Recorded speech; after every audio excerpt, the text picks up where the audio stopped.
Okay, so now we are in the third part of the section. So this is where we find the interest rate of an ordinary annuity. So we haven't dealt with this yet, but what it does is it takes what we've dealt with in chapter 1 when we found the interest rate using interpolation, and then when we did it again in chapter 2. So now we're hitting it again with annuities. Okay, that's the only thing we're doing. So this is really just bringing two ideas together.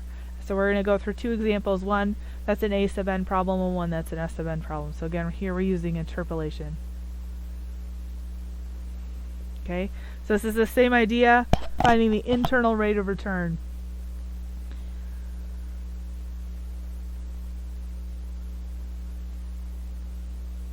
Which we've dealt with before. Okay, same process as the internal rate of return. Do number 8. So to purchase a bond worth $10,000 at the end of the term. So $10,000 at the end. Automatically that tells us $10,000 goes over here. A buyer agrees to pay $275 at the end of each quarter. Okay, so at the end of each quarter. So we don't make a payment now, we make one in 3 months at the end of this quarter. And then the next one would be 6 months in, and again you want to show when that's happening. And then we know that we have 8 years in here.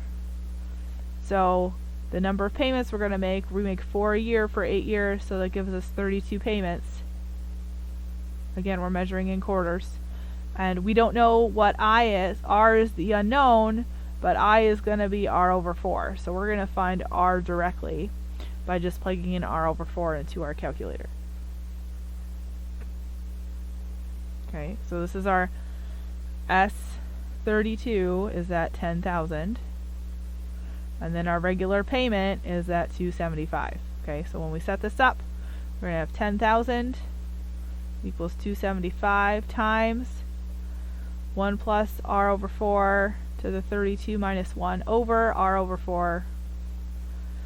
But if you remember when we did internal rate of return in chapter 1 and then again in chapter 2, I prefer to solve it with 0, so that's what I'm going to do. So I'm going to take this 10,000 and I'm going to put it over here because I think it's just easier to compare things to 0.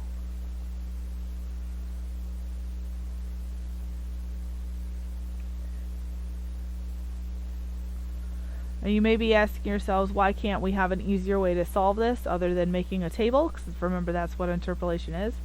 And the reason that we can't do that is because this polynomial has 31 r's in it. Okay, if we were to multiply that out and try to solve it, and that's a massive polynomial equation that's way beyond the scope of what you're expected to do.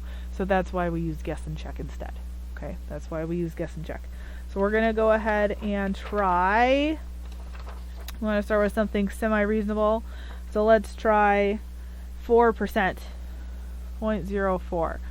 So on our calculator, we're going to pull it out over here. So we do 0.04. We're going to store that as our A.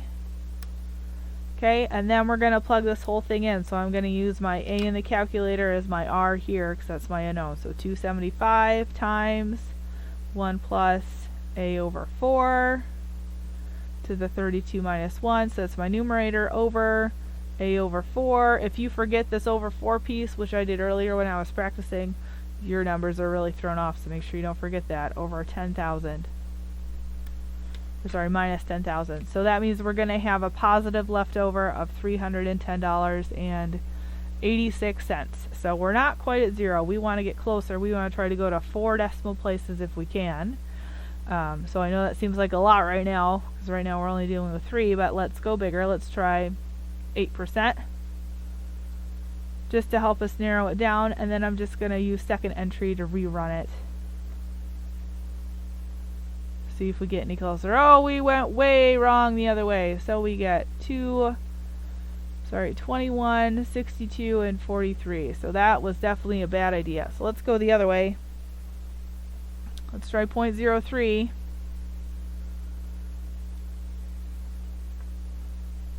When we do that, we get negative 95, 92. Okay? So then it's definitely going to fall between 0.04, where we had a positive number, and 0.03, where we had a negative number. So that I'm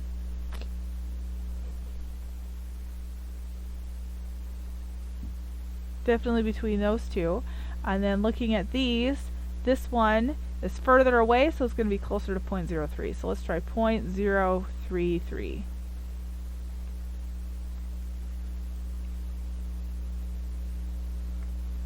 So when we do that, we get 23.95, or sorry, 96. Okay, so this means that now it's going to be, we're trying to narrow our window here. So again, we pass 0 between 0.03 and 0.033. 0.033 is closer to 0. It's not as far away. 95 versus 23. 23 is closer. So that means we're going to be closer to 0.33. So let's try 0.032.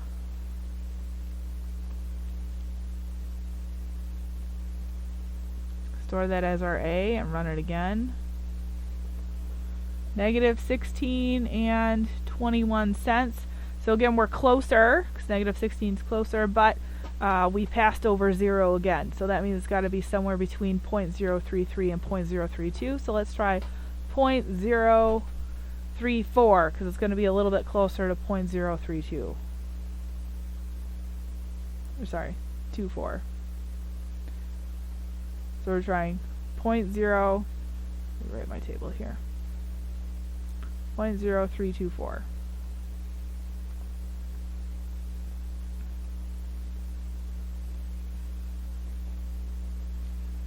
Negative 0 and 16 cents. That's really darn close. So just to make sure, let's try 0.0323, because if that one's closer, it's going to win. Because again, we know it's going to be closer to 0.032. So if we go up, we're going to get further away.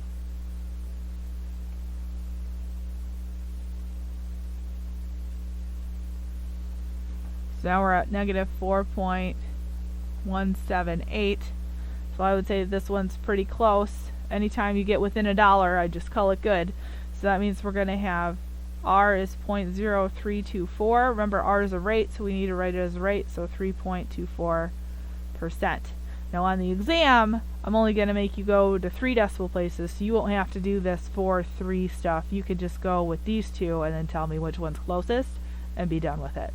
So again, if that was the case, it would be 3.2%, which makes sense, because when we round this to that decimal place, that's where we would be at. Alright, so now we're going to do it again. This time we're going to do it with a different type of problem, an A sub n problem. So, of course, we're going to set up our timeline and set up our problem, so let's go ahead and read it. A used car can be purchased for $7,500, $1,000 down, and $300 a month for 2 years. Okay, so on our timeline automatically, we can put the 2 year, and then we have the $300 a month. So 1 month, 2 months, $300. And again, those are the same payments because it's a little different. We're finding that rate of return. What is the nominal rate of interest? So again, that nominal rate of interest means we're finding little r. And then here we have a month and monthly, so we're okay. Everything matches, okay, to this payment plan. So next thing we have to find is the loan amount. So we have the purchase price and we have a down payment. So the purchase price is equal to the loan plus your down payment. Okay, so that means your loan, to get the loan, we just subtract the down payment from the purchase price. So that means our loan is going to be $7,500 minus $1,500. So we're going to put that over here. And that's going to be a 24 because we're making 12 payments a year for 2 years. So N would be 24. Okay. So we have all the pieces we need. The only thing we're missing is R, and again, that's what we're trying to find. R is unknown, but I is going to be R over 12 because it's monthly. So when we plug this in, the very similar process to what we just did up here, 6,500 is equal to 300 times 1 minus 1 plus R over 12. To the negative 24 over R over 12. So again, here we have an A sub n set up. So that means I'm going to have 1 minus my 1 plus my I. So a negative exponent because we're moving all of this over here. And again, I'm going to set that equal to 0. just to make calculations easier.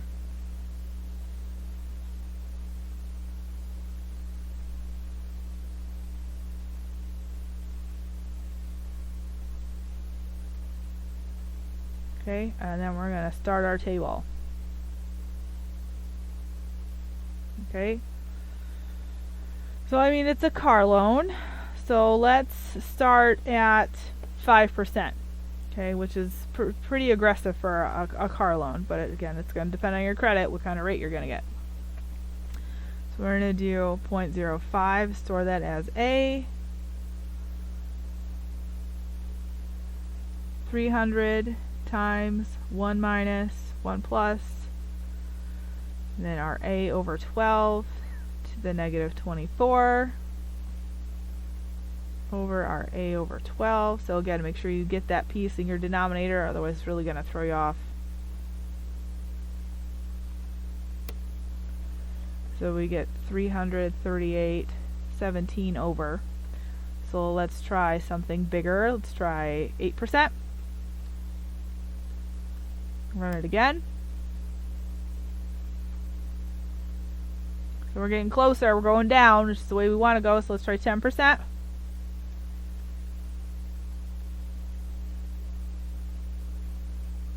$1.25.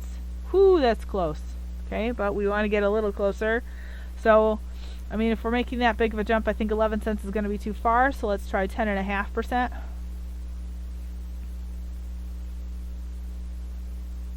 So that'd be 0.1005. So we get negative 1.99. So again, we're still really close, but we've gone over. So let's try 10.2%, so 0.1002. Run it again. Negative 0.04. I'd say that's our winner. We're only cents off here. So we'll stick with that one. So that means R is 0.1002 or 10.02%. And again, when you're working this on your exam, I'm not going to make you be that detailed. But it's just going to depend on your bank or whoever you're working for, how detailed they want to be with their rates. Because again, interest rates usually have the 2 decimal places.